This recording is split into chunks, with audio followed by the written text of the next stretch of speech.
ನಮಸ್ಕಾರ ಸ್ನೇಹಿತರೆ, ಕನ್ನಡ ಸ್ಟಾರ್ಅಪ್ಗೆ ನಿಮ್ಮೆಲ್ಲರಿಗೂ ಹೃತ್ಪೂರ್ವಕ ಸ್ವಾಗತ. ಭಾರತದ ಇತಿಹಾಸದಲ್ಲಿ ಅತ್ಯಂತ ದೊಡ್ಡ ಮತ್ತು ಅದ್ದೂರಿ ಸಿನಿಮಾಗಳಲ್ಲಿ ಒಂದಾಗುವ ನಿರೀಕ್ಷೆ ಮೂಡಿಸಿರುವ ಸಿನಿಮಾ ರಾಮಾಯಣ.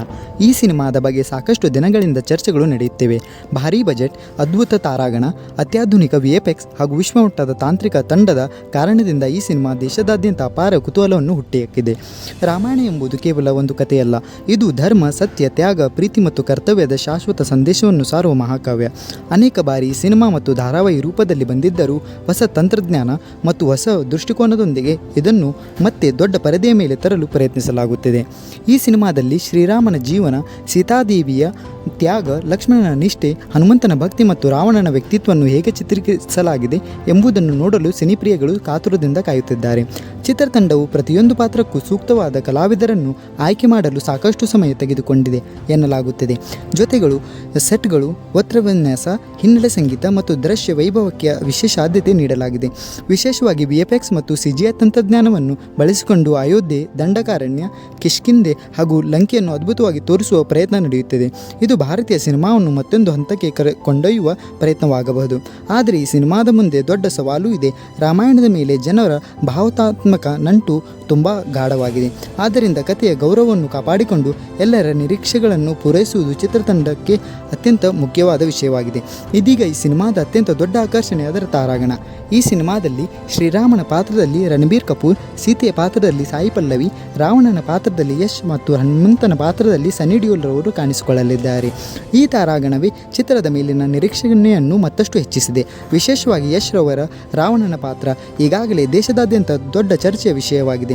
ಯಶ್ ಅವರು KGF ಸಿನಿಮಾದ ಮೂಲಕ ತಮ್ಮ ಅದ್ಭುತ ಸ್ಕ್ರೀನ್ ಪ್ರೆಸೆನ್ಸ್ ಮತ್ತು ಗಂಭೀರ ಅಭಿನಯದಿಂದ ವಿಶ್ವದಾದ್ಯಂತ ಅಭಿಮಾನಿಗಳನ್ನು ಗಳಿಸಿದ್ದಾರೆ. ಅದೇ ಕಾರಣಕ್ಕೆ ಅವರು ರಾವಣನಂಥ ಶಕ್ತಿಶಾಲಿ ಮತ್ತು ಸಂಕೀರ್ಣ ಪಾತ್ರವನ್ನು ಹೇಗೆ ನಿರ್ವಹಿಸಲಿದ್ದಾರೆ ಎಂಬುದು ಕುತೂಹಲ ಎಲ್ಲರಲ್ಲೂ ಇದೆ. ಈ ರಾಮಾಯಣದಲ್ಲಿ ರಾವಣನು ಕೇವಲ ಒಬ್ಬ ಖಳನಾಯಕನಲ್ಲ, ಅವನು ಮಹಾನ್ ಶಿವಭಕ್ತ, ಪಾಂಡಿತ್ಯವಂತ, ಸಂಗೀತ ತಜ್ಞ ಮತ್ತು ಅಪಾರ ಸಾಮರ್ಥ್ಯ ಹೊಂದಿದ ರಾಜ. ಆದರೆ ಅವನ ಅಹಂಕಾರ ಮತ್ತು ತಪ್ಪು ನಿರ್ಧಾರಗಳೇ ಅವನ ಪತನಕ್ಕೆ ಕಾರಣವಾಗುತ್ತವೆ. ಈ ಚಿತ್ರದಲ್ಲಿ ಶಕ್ತಿ, ಬುದ್ಧಿವಂತಿಕೆ, ಅಹಂಕಾರ ಮತ್ತು ಭಾವನೆ ಎಲ್ಲವೂ ಒಂದೇ ಸಮಯದಲ್ಲಿ ಕಾಣಿಸಬೇಕು.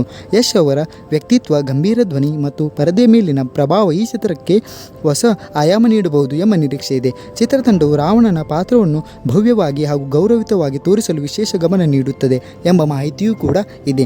ಅದೇ ರೀತಿ ರಣಬೀರ್ ಕಪೂರ್ ಅವರು ಶ್ರೀರಾಮನ ಶಾಂತ, ಧರ್ಮನಿಷ್ಠ ಮತ್ತು ಆದರ್ಶ ವ್ಯಕ್ತಿತ್ವವನ್ನು ಹೇಗೆ ತೆರೆ ಮೇಲೆ ತರುತ್ತಾರೆ ಎಂಬುದು ಕುತೂಹಲಕಾರಿಯಾದ ವಿಷಯವಾಗಿದೆ. ಸಾಯಿ ಪಲ್ಲವಿ ಅವರ ಸಹಜ ಅಭಿನಯ ಸೀತೆಯ ಪಾತ್ರಕ್ಕೆ ಸೂಕ್ತವಾಗಲಿದೆ ಎಂಬುದು ಅನೇಕರ ಅಭಿಪ್ರಾಯವಾಗಿದೆ.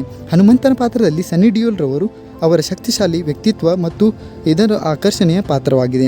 ಒಟ್ಟಾರೆ ಈ ಸಿನಿಮಾದ ಯಶಸ್ಸಿನಲ್ಲಿ ಕಥೆಯ ಜೊತೆಗೆ ಈ ತಾರಾಗಣದ ಅಭಿನಯವೂ ಕೂಡ ಬಹಳ ಮಹತ್ವದ ಪಾತ್ರವನ್ನು ವಹಿಸಲಿದೆ. ವಿಶೇಷವಾಗಿ ಯಶ್ ರವರ ರಾವಣನ ಪಾತ್ರವೇ ಚಿತ್ರದ ಪ್ರಮುಖ ಹೈಲೈಟ್ಸ್ಗಳಲ್ಲಿ ಒಂದಾಗುವ ಸಾಧ್ಯತೆ ಇದೆ. ಈ ಸಿನಿಮಾ ಕೇವಲ ಭಾರತದಷ್ಟೇ ಅಲ್ಲ, ವಿಶ್ವದಾದ್ಯಂತ ಬಿಡುಗಡೆಯಾಗುವ ನಿರೀಕ್ಷೆ ಇದ್ದು, ಭಾರತೀಯ ಪೌರಾಣಿಕ ಕಥೆಗಳನ್ನು ಜಾಗತಿಕ ಮಟ್ಟದಲ್ಲಿ ಮತ್ತು ಪರಿಚಯಿಸುವ ಅವಕಾಶವೂ ಆಗಬಹುದು. ನಿಮ್ಮ ಅಭಿಪ್ರಾಯವೇನು? ಈ ಹೊಸ ರಾಮಾಯಣ ಸಿನಿಮಾ ಭಾರತೀಯ ಸಿನಿಮಾದ ಇತಿಹಾಸವನ್ನು ಬದಲಾಯಿಸಬಹುದೇ?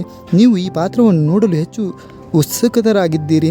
ಯಾವ ಪಾತ್ರವನ್ನು ನೋಡಲು ನೀವು ಉತ್ಸುಕರಾಗಿದ್ದೀರಿ? ಕಾಮೆಂಟ್ನಲ್ಲಿ ತಿಳಿಸಿ. ಈ ವಿಡಿಯೋ ನಿಮಗೆ ಇಷ್ಟವಾದರೆ ಒಂದು ಲೈಕ್ ಮಾಡಿ, ನಿಮ್ಮ ಸ್ನೇಹಿತರೊಂದಿಗೆ ಹಂಚಿಕೊಳ್ಳಿ ಹಾಗೂ ಇನ್ನಷ್ಟು ಕನ್ನಡ ಸಿನಿಮಾಗಳ ಅಪ್ಡೇಟ್ಗಳಿಗಾಗಿ ಕನ್ನಡ ಸ್ಟಾರ್ ಅಪ್ ಚಾನೆಲನ್ನು ಸಬ್ಸ್ಕ್ರೈಬ್ ಮಾಡಿ. ಧನ್ಯವಾದಗಳು. ಮತ್ತೆ ಭೇಟಿಯಾಗೋಣ.